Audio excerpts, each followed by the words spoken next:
दोस्तों नमस्कार आदाब, मैं हूं फराज चौधरी। आप देख रहे हैं इंडिया फायर न्यूज़। कल मैंने आपको एक खबर दिखाई थी जिसमें यह था कि उत्तर प्रदेश में भारतीय जनता पार्टी योगी आदित्यनाथ को लेकर चिंतित है। वहां पर टेंशन है कि उत्तर प्रदेश में अगले साल जो विधानसभा चुनाव है उसमें क्या किया जाएगा, क्योंकि पंचायत चुनाव में भारतीय जनता पार्टी का बहुत बुरा हाल हुआ है। ये खबर थी जो आपने देखी होगी, थंबनेल है। मगर आज एक और खबर सामने आई जिसमें जो दो भारतीय जनता पार्टी के नेता दिल्ली से उत्तर प्रदेश गए थे पूरा फीडबैक लेने के लिए। उन्होंने फीडबैक में क्या कहा मुख्यमंत्री योगी आदित्यनाथ को लेकर, चलिए बात करते हैं इस बारे में कि उन्होंने फीडबैक में मुख्यमंत्री योगी आदित्यनाथ की तारीफ करी है, उनके कामों की तारीफ करी है। इस पर चर्चा करते हैं, इस चीज़ से पर्दा उठाते हैं कि सच में मुख्यमंत्री योगी आदित्यनाथ ने उत्तर प्रदेश को कोरोना से बचाया है या ये भी सिर्फ एक, आप कह सकते हैं, बहाना है, एक भाषण का एक वो पहलू है जो दोबारा से भारतीय जनता पार्टी ने जनता के सामने पेश कर दिया है। आज की खबर की हेडलाइन देखिए, यूपी में योगी सरकार के काम की समीक्षा कर दिल्ली लौटे शीर्ष नेता, ये दिया फीडबैक क्या था उस पर नज़र डालते हैं। उत्तर प्रदेश में भाजपा की समीक्षा करने आई पार्टी के शीर्ष नेताओं ने राज्य सरकार यानी उत्तर प्रदेश सरकार के कार्यों की प्रशंसा की है, तारीफ की है। भाजपा के राष्ट्रीय महासचिव BL संतोष ने कहा कि मुख्यमंत्री योगी आदित्यनाथ की सरकार ने राज्य में कोरोना की घातक दूसरी लहर को प्रभावी ढंग से काबू किया है। 5 सप्ताह के भीतर दैनिक मामलों की संख्या में 93% की कमी आई है, 93% की। आप यह फिक्र मत कीजिए, मैं आपको भी सच्चाई भी दिखाऊंगा कि मुख्यमंत्री योगी आदित्यनाथ ने दूसरी लहर में जो उत्तर प्रदेश पर बरसी थी उसमें क्या क्या किया था और क्या कहा था, उनके बयान क्या थे।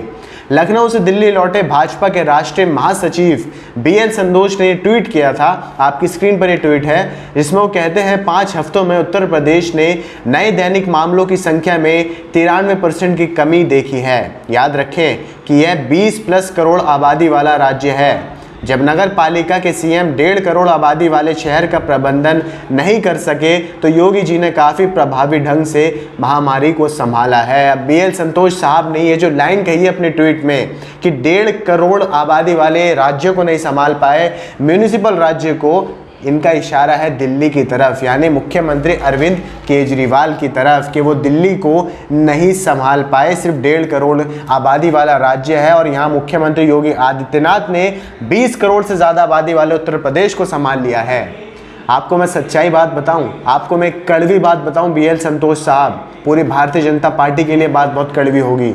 दिल्ली में भी यमुना नदी बहती है, दिल्ली से भी एक नदी निकलती है जिसे यमुना कहते हैं। उस यमुना नदी में लाशें नहीं तैर रही थी, जो कि उत्तर प्रदेश में गंगा और यमुना नदी में हमने तस्वीरें देखी थी, जो भयानक तस्वीरें थी। अच्छा होता आप अपने फीडबैक में ये सब बातें भी करते कि कोरोना काल में दूसरी लहर में उत्तर प्रदेश में हमने कुछ ऐसी तस्वीरें भी देखी जिससे जनता डर गई। नदियों में लाशों का तैरना, लाशों को कुत्तों का खाना, कुत्ते उन लाशों पर मुँह मार रहे थे जो हमारे देश के नागरिक हैं जिन्होंने कोरोना में अपनी जानें गंवा दी। घाट पर उनको दफनाया गया है और अब उनकी चादरें भी हटा दी गई ताकि तस्वीरों में उन्हें हाईलाइट ना किया जा सके। ये हाल है उत्तर प्रदेश के। आगे सुनिए, बता दें कि ये ट्वीट उन अफवाहों के बीच आया है जहां कहा जा रहा था कि बीजेपी के शीर्ष नेता यूपी में शीर्ष कमान पर बदलाव पर विचार कर रहे हैं, जिसमें मुख्यमंत्री या उनके 2 डिप्टी को बदलना शामिल हो सकता है। सूत्रों ने इन अटकलों को खारिज कर दिया है कि चुनाव से पहले तीनों को बदल दिया जाएगा। BL संतोष और पूर्व केंद्रीय मंत्री राधा मोहन सिंह ने कल शाम समाप्त हुई समीक्षा अभ्यास में यूपी के मंत्रियों से मुलाकात की। दिल्ली के दोनों नेताओं ने सोमवार को योगी आदित्यनाथ से और मंगलवार की सुबह अलग अलग दोनों उप मुख्यमंत्रियों से मुलाकात की थी। उप मुख्यमंत्री केशव मौर्य ने बैठक के बाद एक संक्षिप्त बयान में कहा, अब ये बयान ध्यान से सुनिएगा, उत्तर प्रदेश के उप मुख्यमंत्री हैं ये केशव मौर्य। वो ये कहते हैं कि हाँ, मेरी बैठक हुई थी और यह सकारात्मक थी। 2022 के विधानसभा चुनाव में भाजपा 300 सीटें जीतेगी। कितना अच्छा कॉन्फिडेंस है इन्हें, और यही कॉन्फिडेंस अमित शाह ने भी बंगाल में दिखाया था, आपको याद हो तो। कितना आराम से कहा था कि 200 पार भाजपा सीटें जीतने वाली है बंगाल में, मगर हुआ क्या, आपके सामने वो तस्वीर साफ है। हो सकता है उत्तर प्रदेश में भी इस बयान का उल्टा हो जाए, कुछ पता नहीं दोस्तों, कुछ भी हो सकता है। अभी 7-8 महीने पड़े हैं चुनाव होने में।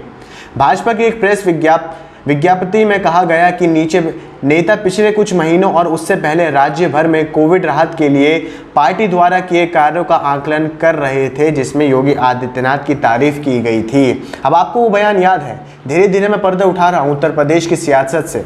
उत्तर प्रदेश में जो झूठी सियासत का खेल चल रहा है, मैं उस पर से पर्दा उठा रहा हूँ। आप ये बयान याद कीजिए मुख्यमंत्री योगी आदित्यनाथ का।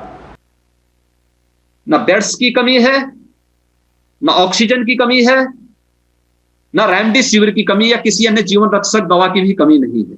क्या कह रहा है मुख्यमंत्री साहब इसमें कि राज्य में कोई कमी नहीं है, ऑक्सीजन की कोई कमी नहीं है, यहाँ पर अस्पताल की, बेड्स की और लाइफ सेविंग मेडिसिन की कोई कमी नहीं है, यानी प्रदेश में सब कुछ ठीक है।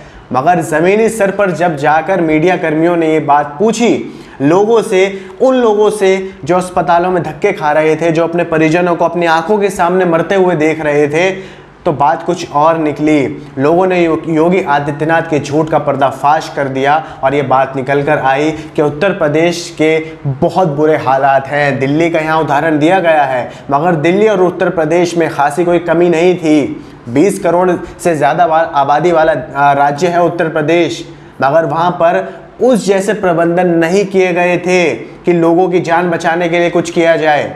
मुख्यमंत्री योगी आदित्यनाथ भी कब बाहर निकले, जब ये पता चला कि पंचायत चुनाव में तो हमारा बहुत बुरा हाल हो रहा है, यहाँ पर तो हम हार गए हैं, भारतीय जनता पार्टी अपने गढ़ में ही हार गई है। उसके बाद योगी आदित्यनाथ ज़मीन पर आए थे और मीडिया कैमरे, फोटोज़ में, वीडियोज़ में वो दिखने लगे थे, जब तक हालात कुछ और थे। आप एक और क्लिप देखिए ज़रा।